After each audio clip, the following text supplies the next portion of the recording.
ایسا انسان اپنے خونی اور جذباتی رشتوں کو بھی اپنی ضرورت کے مطابق استعمال کرنے کا عادی ہوتا ہے۔ میکیاویلین سوچ والا انسان بہت ٹھنڈے مزاج اور انتہائی حسابی ذہن والا ہوتا ہے۔ سیڈسٹ بہت عام ہو چکے ہیں۔ یہ دوسروں کے درد سے لطف اٹھانے والا شخص ہوتا ہے۔ ان کے سامنے اپنا سینہ کھول کر کبھی نہ رکھیں، ان کے ساتھ اپنا دکھ سکھ کبھی نہ بانٹیں۔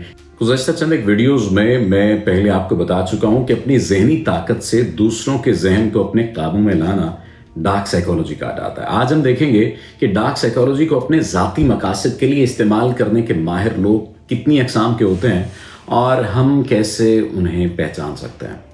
سب سے پہلے تو ڈارک سائیکالوجی والوں کی موٹی چار ٹائپس ہیں، چار قسمیں ہیں۔ سب سے پہلا نارسسٹ یا خود پرست یا نرگسیت پسند۔ یہ لفظ یونانی اساطیر یعنی گریک میتھولوجی کے کردار نارسسس سے نکلا ہے، جو کہ پانی میں اپنا عکس دیکھ کر اپنے ہی عشق میں مبتلا ہو گیا اور اس کے بعد مر گیا۔ یعنی خود سے پیار کیا، خود کو پوجا اور مر گیا۔ ایسا انسان خود کو دوسروں سے بہت برتر سمجھتا ہے۔ وہ تعریف اور توجہ کا شدید خواہش مند ہوتا ہے۔ وہ تنقید برداشت نہیں کر سکتا۔ وہ دوسروں کے احساسات یا دکھ درد سے بے پرواہ رہتا ہے۔ وہ اپنی صورت، حیثیت، ذہانت یا طاقت پر اتراتا رہتا ہے۔ وہ دوسروں کو کمتر یا ناکارہ سمجھتا ہے۔ وہ باتوں میں خود کو ہیرو ثابت کرتا رہتا ہے۔ ایسا انسان اپنے خونی اور جذباتی رشتوں کو بھی اپنی ضرورت کے مطابق استعمال کرنے کا عادی ہوتا ہے۔ اور ایسا انسان مرد ہو یا عورت، وہ کسی دفتر میں باس ہو تو ہمیشہ خود کو عقل مند ترین سمجھتا ہے اور کسی کی مخالف رائے برداشت نہیں کرتا اور اپنے ماتحتوں کو صرف مہروں اور پرزوں کے برابر سمجھتا ہے۔ قرآن حکیم میں نارسسس کو نفس امارہ یعنی خواہش پرست نفس کہہ کر بیان کیا گیا ہے۔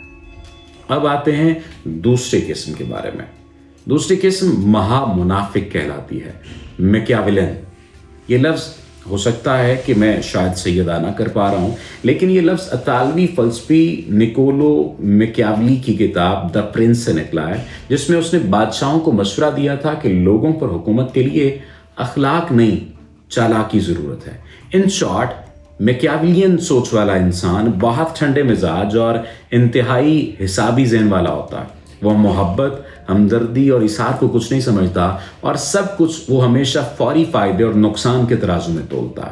وہ سچ یا جھوٹ کی پرواہ نہیں کرتا اور صرف اپنا مقصد حاصل کرنے پر ساری نگاہ رکھتا ہے۔ وہ دوسروں کے جذبات سے کھیلتا ہے۔ اس کے لیے زندہ رہنے کا بہترین طور طریقہ ہوتا ہے۔ بس پھر ایسے ذہن کے مالک لوگ ہمیں سیاست اور بیوروکریسی وغیرہ میں عام نظر آتے ہیں۔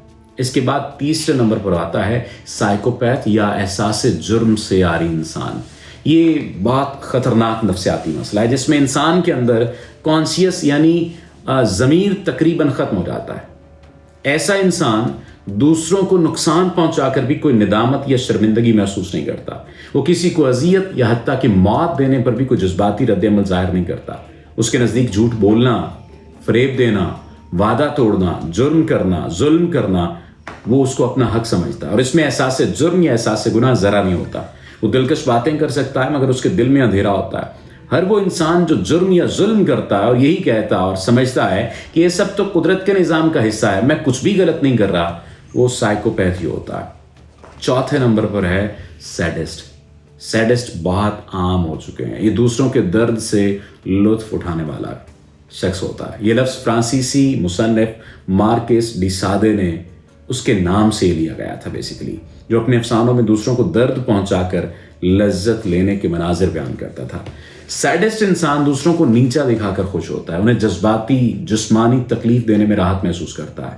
ایسا انسان بیجا طنز کے تیر چلا کر، دھونس اور دھمکی دے کر خود کو طاقتور اور برتر محسوس کرتا ہے۔ سیڈسٹ کے لیے دوسروں کے چہروں پر پھیلا خوف ایک شاندار تفریحی نظارہ ہوتا ہے۔ مثال کے طور پر اسکول کالج کا وہ لڑکا یا لڑکی جو کمزور لڑکوں اور لڑکیوں کو تنگ کر کے کہے لگائے، یا وہ شوہر جو بیوی کے آنسو دے کر خوش ہو اور اپنی فتح محسوس کرے، ایسا ہر انسان سیڈسٹ ہوتا ہے۔ یہ بات سمجھ لیجئے۔ اور اس کی آگے بڑھی ہوئی قسموں میں سے ایسے لوگ بھی شامل ہوتے ہیں جو دوسرے کو جنسی طور پر اذیت دے کر خوش ہو رہے ہوتے ہیں۔ یہ سیڈزم کی ایک انتہائی اعلیٰ مثال کہلائی جاتی ہے۔ ویسے تو ہم جتنی نشانیاں بیان کر چکے ہیں انہی کی مدد سے آپ کے لیے ڈارک سائیکالوجی والوں کو پہچان لینا کافی آسان ہو چکا ہوگا۔ پھر بھی ہم کچھ اور موٹی نشانیاں دیکھ لیتے ہیں اور آپ کے سامنے رکھتے ہیں۔ ایسے لوگ اکثر